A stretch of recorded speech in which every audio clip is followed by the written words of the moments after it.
Let's have a word now with our soccer correspondent Tony O'Donoghue, who's at tonight's game between Shamrock Rovers and Drogheda United in Tallaght. Tony, just a few days ago, UEFA, or FIFA I should say, saying that Russia could play under a neutral flag and neutral venues, but now that's changed utterly, things moving really quickly due to the pressure they've been put under.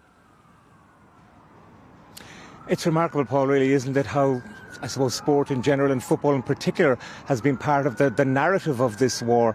And no matter how sporting organisations might want it to be different, sport and politics inextricably linked now, it seems, particularly after this decision. Yeah, FIFA had decided that Russia could play in a neutral country with no crest and no flag, but they got huge criticism for that. This is the organisation, remember, which awarded Russia the last World Cup in 2018.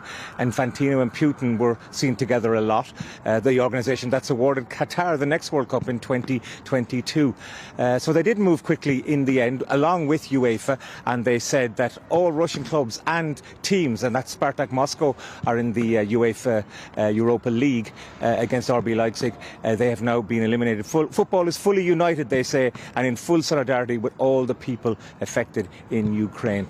The other interesting issue, of course, was that UEFA then decided to reject Gazprom as a sponsor. They're a huge sponsor.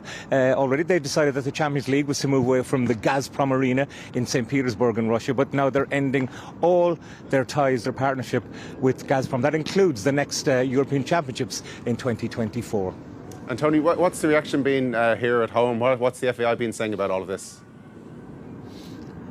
Well, the FAI were actually, I suppose, ahead of the curve, you might say, in a sense, because obviously we're due to play Ukraine in the Nations League, and FAI President Jerry McInerney got in contact with his counterpart in the Ukraine FA, offering full and unequivocal support.